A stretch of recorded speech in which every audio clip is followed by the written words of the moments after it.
자, 여러분. 심혈관계의 구조와 기능입니다. 그 혈액의 구조와 기능에 이어서 바로 챕터 8로 넘어왔는데, 이 혈액하고 심혈관계는 연결되어 있기 때문에 여러분, 바로 챕터 8로 넘어왔습니다. 자, 그래서 교과서는 87페이지로 따라오시면 되겠습니다. 자, 첫 번째부터 한번 볼게요. 자, 심장의 구조 나와 있네요. 자, 심장은 대체로 자기 주먹만 합니다. 폐 사이에 끼어 있고요. 왼쪽으로 약간 비스듬하게 놓여 있어요. 그래서 밑에 그림 보시면 여러분, 우리 1학년 때 그 심혈관계에 대해서 살짝 배웠었거든요. 그래서 그때 기억을 한번 떠올려 봅시다. 기억이 잘 안 나겠지만 한번 해봅시다, 여러분. 자, 이쪽에 있는 여기가 뭐예요?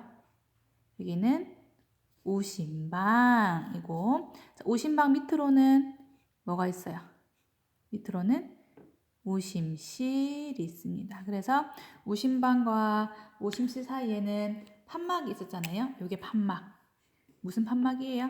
삼천판막이 있었지요. 자, 우심방과 우심실 사이에 삼천판막이 있고, 우심실에서 그 다음으로는 어디로 넘어가냐면 여러분, 그 다음으로 넘어가는 게 바로 여기 이쪽으로 넘어가잖아요. 피가 폐동맥으로 넘어가고, 폐동맥에는 여기 폐동맥 판막이 존재하고 있습니다.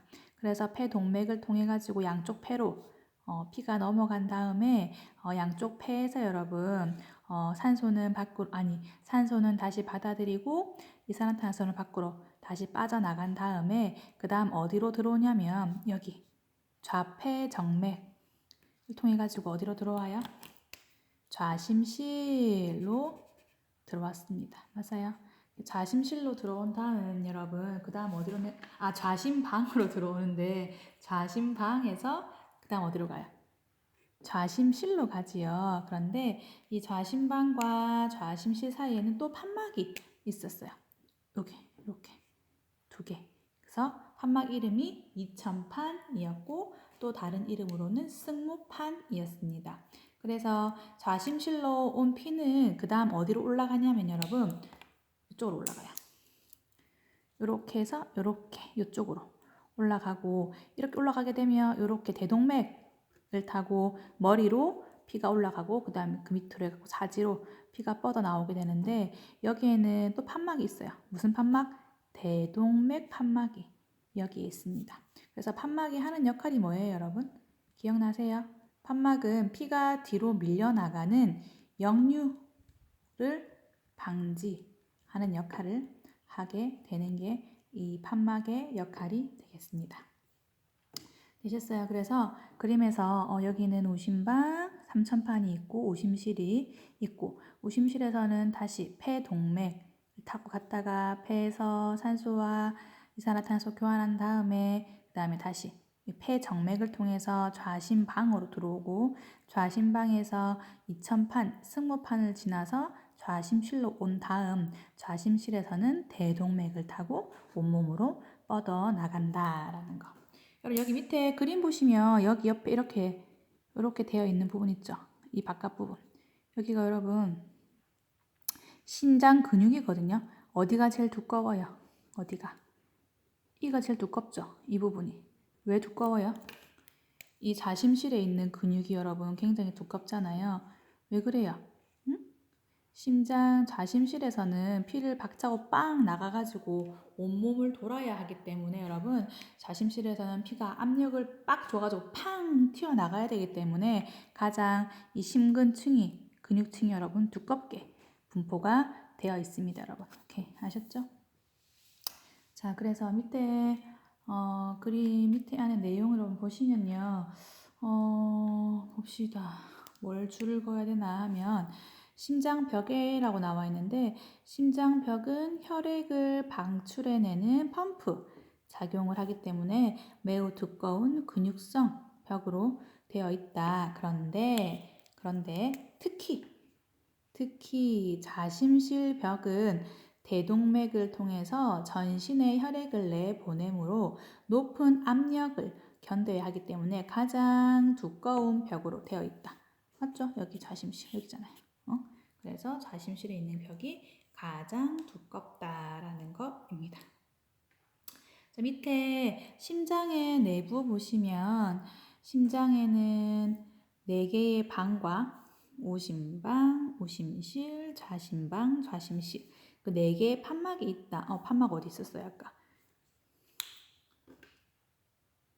여기 3천판, 여기는 2천판, 폐로 나가는 폐동맥 판막, 그리고 좌심실에서 대동맥으로 빠져나갈 때 여기 있는 대동맥 방막 이렇게 4가지 판막이 있게 되겠습니다. 그래서 거기까지만 줄그시면 되고 다음 페이지 한번 넘어가 볼게요. 그래서 그 다음 페이지 보시면 심방과 심실 사이에는 판막을 통해서 서로 피가 움직이게 되는데 우심방과 우심실 사이에는 무슨 판막이 있습니까? 삼천판막이 있고 그 다음에 좌심방과 좌심실 사이에는 무슨 판막이 있어요? 이천판하고 승모판이 있고 그 다음에 폐동맥에는 폐동맥 판막이 있고요. 대동맥 입구에는 대동맥 판막이 있습니다, 여러분. 그래서 이 판막이 하는 역할은 피가 역류하지 못하도록 하는 것이 판막의 역할이 되겠습니다. 이렇게 보시고요. 그 밑에 보시면 심장의 기능 나와 있어요. 여러분, 심장의 기능은 너무 쉽잖아요. 심장은 혈액순환의 원동력이 되어서 끊임없이 펌프 작용을 해가지고 혈액을 박출해내는 게 바로 심장의 기능이 되겠습니다. 오케이, 거기까지만 보시면 될 것 같아요. 다음 페이지 가봅니다. 자, 1번 보시면 심장의 전도계 해가지고 나오는데 여러분 1학년 때 배웠던 거라서 조금 넘어갈 거고요. 2번 보시면 심장의 박동이 나옵니다. 그럼 심장의 박동 1분에 몇 회 뛰어요? 1분에 60회에서 100회 정도 뛴다. 요것만 여러분 줄 그어 놓으시면 될 것 같습니다. 그리고 여러분 보셔야 할 것 중에 하나가 바로 이 혈액순환입니다. 1학년 때 저랑 너무 열심히 하셨기 때문에 아마 기억이 나실 거예요. 기억이 나실 거예요. 보세요. 여러분 순환에는 2가지 종류가 있습니다. 2가지 종류가 있는데 보시면 체순환, 즉 대순환이 하나 있고 밑에 보시면 폐순환, 소순환이 하나가 있습니다. 그래서 이 체순환, 대순환의 내용을 보시면 심장에서 나가서 말단의 조직을 돌고 사지 말단, 그러니까 온몸에 다 돌고 나서 다시 심장으로 돌아오는 것이 바로 체순환, 대순환이고요. 그래서 폐를 제외하고 온몸을 거치는 순환이 바로 체순환이 되겠습니다. 이것은 산소를 많이 갖고 있는 혈액을 온몸 구석구석에 보내가지고 거기다가 산소를 공급해주기 위한 게 바로 체순환, 대순환이에요. 그런데 이것과 다르게 심장에 들어온 혈액이 어디에 가서? 폐에 가서 가스 교환, 산소는 다시 받고 CO2는 밖으로 내뿜는 가스 교환을 한 다음에 다시 심장으로 돌아오는 것이 무슨 순환이에요? 폐순환, 소순환이에요. 폐에 갔다 오기 때문에 폐순환이라고 하고요. 온몸을 돌기 때문에 대순환, 체순환이라고 합니다, 여러분. 그래서 밑에 보시면 체순환과 폐순환의 순서가 나와 있어요.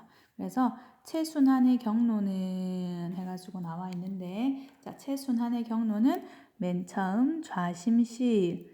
체순환 여러분, 온몸을 돌고 다시 심장으로 돌아오는 게 체순환이잖아요. 그래서 시작이 온몸을 뻗어나가기 직전인 좌심실이에요. 좌심실에서 대동맥, 동맥계인 대동맥을 타고 나가가지고 온몸을 돌아요.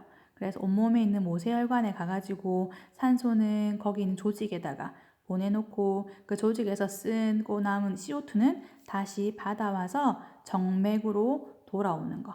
정맥으로 돌아오고 정맥계로 타게 돌아오면 어디로 와요? 우심방으로 여러분 들어오게 됩니다. 우심방으로 들어온 그 다음 피는 어디 갑니까 여러분? 어디로 가요? 우심실로 가지요. 그런데 우심방으로 들어왔으면 그 다음에는 어떤 순환으로 바뀌냐면 폐순환으로 바뀝니다 여러분. 그래서 폐순환의 시작은 우심실이에요. 우심실. 아까 이거 체순환, 소순환의 순서의 처음은 좌심실이었잖아요. 그런데 폐순환의 시작은 여러분 우심실이에요. 우심실. 왜냐하면 폐로 갈 거기 때문에 폐순환이잖아요. 그래서 우심실을 통해 가지고 폐동맥을 타고 어디로 갔어요? 폐에 있는 모세혈관에 갑니다. 이 모세혈관에서 O2하고 CO2가 여러분 교환이 되지요. 그래서 폐정맥을 타고 어디로 들어와요? 좌심방으로 들어옵니다. 좌심방에 들어온 피는 그 다음 어디로 갑니까? 좌심실로 가지요. 좌심실로 간 다음에 동맥계를 통해서 다시 온몸을 돌아가는 거는 뭐였어요? 체순환. 몸을 다 돌고 우심방으로 들어온 피는 다시 우심실을 통해 가지고 어디로 가요? 폐에 가가지고 산소는 받아오고 이산화탄소는 밖으로 버려버리는 교환. 그 확산 기전에 의해 가지고 CO2와 O2가 교환돼서 폐정맥을 통해서 좌심방으로 들어오면 또 다시 좌심실로 가서 우리 몸을 다 돌고 하는 순서가 여러분 체순환과 폐순환이 되겠습니다. 여러분 요거 한번 체크해 주셨으면 좋겠어요. 혹시 잘 이해가 안 되는 부분들은 여러분 계약하시면 학교에서 조금 더 자세하게 수업을 하도록 할게요. 자, 그 다음은 혈관입니다. 혈관 볼까요, 여러분? 혈관은요, 심장은 떠난 혈액은 전신을 돌다가 다시 심장으로 들어오게 되는데 이와 같이 혈액이 순환하는 통로가 혈관이고요. 혈관은 어떻게 나뉜다? 동맥, 정맥, 모세혈관으로 나누어집니다, 여러분. 그래서 여러분 동맥 한번 보실까요? 여러분 동맥은요, 여러분들이 맥박 잡을 때 어디 동맥 써요? 맥박 잡을 때 쓰는 동맥. 요걸 동맥이잖아요. 그래서 여러분 동맥은요, 두근두근 뛰는 게 바로 동맥이에요. 그래서 안에 내용 보시면 심장으로부터 나가는 혈액의 통로예요. 좌심실에서 밖으로 나가는 거. 나가는 혈관을 여러분 동맥이라고 합니다, 여러분. 그래서 여기는 심장을 박차고 빵 나가야 되기 때문에 높은 압력을 견딜 수 있게 벽에 탄력 섬유가 발달되어 있는 것이 여러분 특징이 되겠습니다. 그래서 동맥은 심장으로부터 나가는 혈액 통로라고 하시면 되겠고요. 하는 내용은 여러분 조금 그냥 넘어가셔도 될 것 같습니다. 아까 제가 맥박을 재는 동맥은 요골 동맥이라고 했는데 여러분이 좀 아셨으면 좋겠는 게 여기 요점 정리에 하나 나와 있네요. 뭐예요? 관상 동맥이 나와 있어요. 여러분 관상 동맥은요 진짜 중요합니다. 1학년 때도 여러분 시험에 나왔었는데 기억나시나요? 이 관상 동맥은 심장벽에다가 분포되어 있어가지고 심장 근육에 산소와 영양분을 공급해 주는 게 바로 관상동맥이 되겠습니다. 관상동맥. 심장을 싸고 있으면서 이 심장에다가 산소와 영양분을 공급해 주는 혈관 이름이 바로 관상동맥이 되겠습니다. 되셨어요? 오케이, 넘어가 볼게요. 91페이지 보시면 여러분 동맥의 혈관 구조 나와 있는데 굳이 여기 것까지 보실 필요는 없고요. 그냥 하나 줄 긋자고 하면 동맥은 높은 압력의 혈액을 운반하기 때문에 벽이 두껍다. 그리고 밑에 보시면 탄력이 있다. 이 정도만 여러분 알고 넘어오시면 되겠습니다. 그 다음에 몇 페이지냐 하면 90페이지입니다. 아까 여러분 동맥 했지요. 동맥 그 다음에 나와 있는 게 바로 이 모세혈관입니다. 모세혈관. 자, 모세혈관은요, 혈관 벽에 있는 단일층으로 되어 있는 여러분 세포가 되겠습니다. 단일층, 얇은 층으로 되어 있기 때문에 여러분 산소나 영양분은 쉽게 조직 속으로 들어가고 조직 내에 들어있던 탄산가스나 노폐물은 쉽게 혈액으로 옮겨가는 게 모세혈관의 특징이 되겠습니다, 여러분. 그래서 여러분 아까 우리 그 혈액순환 순서 봤을 때 기억나세요, 여러분? 여기 보시면 89페이지 보시면 여기에 모세혈관이 나와요. 어디? 여기 모세혈관. 여기도 모세혈관. 보세요. 좌심실에서 동맥계를 통해서 나와가지고 온몸으로 갔는데 온몸 중에서 어디로 가요? 모세혈관으로 가요. 왜? 얇은 한 층으로 되어 있기 때문에 여기서는 영양분과 노폐물이 서로 교환이 가능해요. 그래서 온몸으로 와가지고 온몸에 있는 모세혈관에서 영양분은 받고 노폐물은 밖으로 빼내주기 위해서 모세혈관에서 수류를 바꾼 다음에 정맥계로 가서 정맥계에서 그 다음 우심방으로 가게 되고 그 다음에 폐에서 산소를 많이 받아 오려면 또 어디로 가야 되냐면 폐에 있는 모세혈관에 가야겠습니다. 여러분 그래서 이 폐에서도 폐 안 속에 들어있는 즉 폐포 안에 들어있는 모세혈관에서 산소와 이산화탄소가 교환을 하게 됩니다. 그래서 모세혈관이 나와 있는 거예요. 모세혈관이 이렇게 단일층, 얇은 한 층으로 되어 있기 때문에 물질 이동이 가능하다는 게 지금 나와 있습니다. 그래서 산소나 영양분은 쉽게 통과하고 조직에 있던 탄산가스 노폐물도 혈액으로 옮겨지는 게 바로 모세혈관에서 이루어지는 일이 되겠습니다. 그 다음 세 번째는 여러분 정맥입니다. 정맥. 자, 정맥은요 동맥과 반대로 전신에 퍼져 있던 혈액이 심장으로 모아드는 혈관이 정맥혈관입니다, 여러분. 그래서 안에 내용 보시면 비교적 얇고 동맥보다 탄력성은 적고 혈관 내에 판막을 가지고 있어요. 동맥은 빵 하고 쏴져갖고 팍 나가기 때문에 뒤로 역류가 되지 않지만 정맥은 심장으로 다시 돌아와야 하기 때문에 힘이 없어요. 그래서 여러분 판막이 이 혈관 안에 정맥혈관 안에 판막이 이렇게 있어요. 판막. 그래서 여러분 한번 이까지 왔던 피는 다시 그 뒤로 밀려나가지 않게 도와주는 판막이 존재합니다. 되셨어요? 자, 그 다음 밑에 내용은 여러분 보시지 마시고요. 뒤에 한번 넘어가 볼게요. 림프계입니다. 림프계. 자, 여러분 림프계 한번 볼게요. 자, 림프계. 여러분 림프계는요. 1학년 때 배웠는데 림프계가 하는 역할 쉽게 생각하면 방어 그리고 또 하나 면역이라고 생각하시면 돼요. 안에 내용을 보시면 림프계는 조직 그러니까 각각의 장기에서 액체 성분을 정맥계를 통해 가지고 심장으로 돌려보내는 역할을 하는 게 바로 림프계예요. 림프계. 그래서 여기 내용 보시면 줄 긋지 마시고요. 파란색으로 그냥 보세요.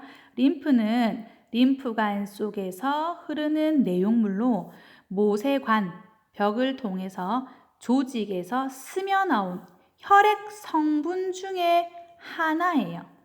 그래서 이 속에는 많은 백혈구들하고 림프구가 섞여 있어요. 그래서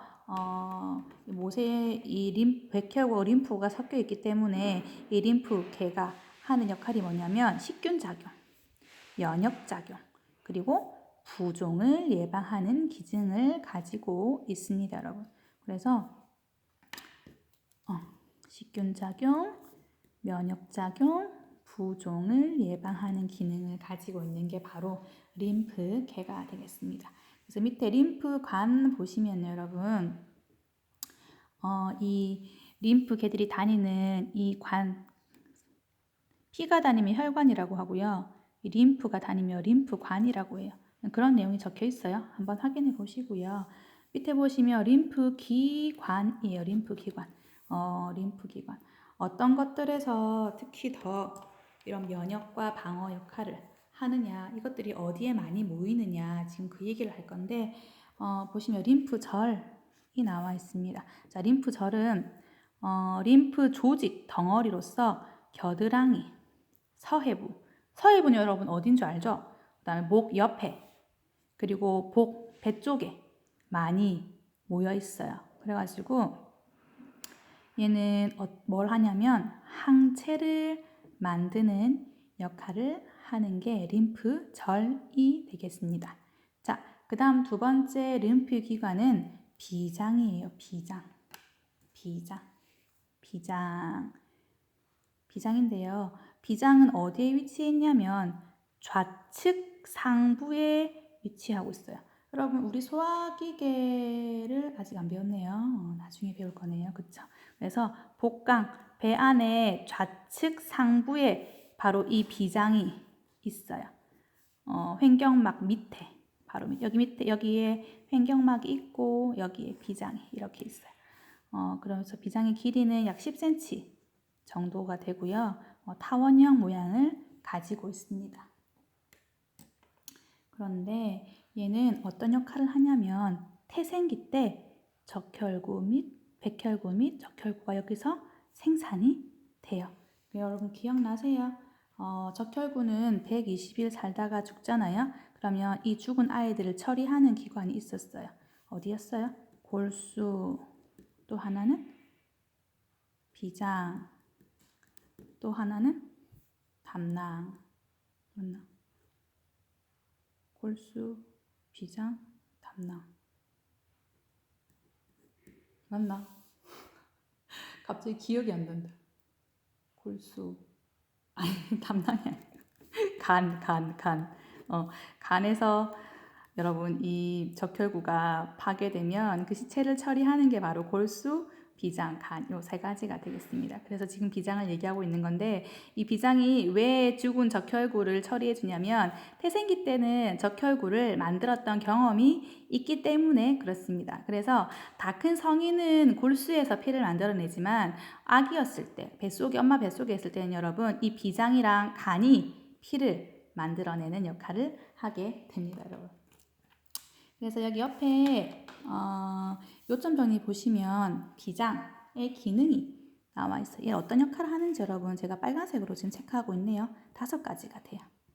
혈액을 저장하게 되고 이물질을 제거하고 그 다음에 노쇠한 적혈구를 파괴시켜서 처리하고 그 다음에 면역 계통을 활성화시키고 그리고 탐식 작용해가지고 미생물, 이물질 손상된 적혈구를 제거하는 역할을 하는 게 바로 비장의 기능이 여러분 되겠습니다.